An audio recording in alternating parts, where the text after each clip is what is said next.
Hai, wassalamualaikum warahmatullahi wabarakatuh. Terima kasih sudah klik video ini. Oke, jadi di malam ini seperti biasa aku akan kembali menceritakan kisah horor Wawa ya. Dan aku pilih kisah ini karena lagi-lagi kisah ini beda daripada yang lain, Wak, yaitu tentang sebuah mimpi misterius yang nantinya mimpi ini akan bersambung ke dunia nyata. Dan di sepanjang cerita ini kita semua dibikin mikir dan bakal terkaget dengan akhirnya video. Oke, Wak, jadi cerita yang akan aku sampaikan malam ini adalah sebuah cerita dari Wawa aku yang namanya memang minta untuk disamarkan, Wak. Kita panggil aja namanya Tiara yang berasal dari Malaysia. Halo Tiara, halo Malaysia. Dan by the way sekarang umurnya Tiara sudah 28 tahun, Wak ya. Nah, kenapa aku bilang umurnya sekarang? Karena gangguan ini sudah ada sejak dulu kala. Kalian denger aja. Jadi cerita ini tentang mimpinya Tiara, Wak. Nah, mimpi Tiara ini bermula di tahun 2003 lalu, di saat Tiara ini masih berusia 10 tahun. Dan pada saat itu Tiara ini tinggal bersama ibu, almarhum ayah tirinya, terus nenek sama almarhum kakeknya. Dan juga dengan 4 orang adiknya, Wak. Nah, Tiara ini anak sulung. FYI sedikit dari Tiara, Wak, saat itu di sekitar rumah mereka itu hanya ada 3 rumah penduduk aja dan masih kayak dikelilingi hutan. Dan jarak di antara rumah satu dengan rumah lainnya itu juga lumayan jauh. Nah, sekarang tapi udah rame kali, udah nggak lebat lagi hutannya, kata Tiara. Nah, lanjut lagi, Wak. Jadi di suatu malam Tiara ini mulai bermimpi, Wak. Di mimpinya waktu itu Tiara ini lagi duduk di tangga rumah Tiara memegang sebuah buku beserta pensil. Kayak lagi mengerjakan PR gitu. Terus tiba-tiba Tiara ini dikagetkan dengan kehadiran seorang laki-laki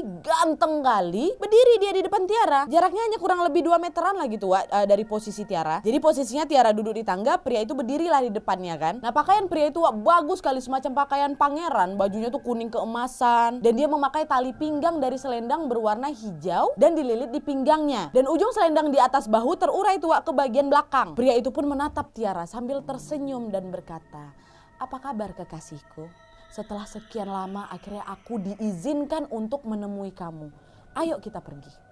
Aku ingin membawa kamu ke kampung halamanku. Aku ingin memperkenalkan kamu ke seluruh kaum kerabatku." Dan pria itu pun lalu secara perlahan berjalan, Wak, mendekati Tiara dan mengulurkan tangannya nih mencoba meraih Tiara. Nah, waktu itu Tiara cuma diam aja, Wak. Dia membisu, tidak bersuara sama sekali. Karena Tiara masih keheranan melihat sosok pria ini. Dan dalam pemikirannya si Tiara, pria ini datang dari mana? Kok tiba-tiba muncul di depan aku? Tiara melihat lagi nih ke arah pria itu, Wak. Dan waktu itu Tiara nggak takut sama sekali karena yang dia lihat ya sosok manusia, bukan macam hantu kayak gitu, tidak, manusia ganteng pula. Tiara cuma merasa heran aja dan bertanya-tanya sambil sesekali memperhatikan sekeliling. Nah, waktu itu, Wak, di dalam mimpinya suasana hari itu hampir senja, tetapi masih ada cahaya matahari yang menerangi mereka. Di saat Tiara nih masih kebingungan, pria itu sekali lagi berkata, "Ayo kita pergi." Dan kali ini Tiara lah yang balik bertanya, "Kita mau kemana?" Pria itu pun langsunglah menunjuk ke arah hutan, Wak. Nah, di saat Tiara melihat ke arah yang ditunjuk oleh pria itu, Tiara kaget, Wak, karena Tiara itu melihat ada kayak bentangan kain kuning dan kain hijau, Wak, panjang kali. Dan bentangan kain itu, Wak, terbentang lurus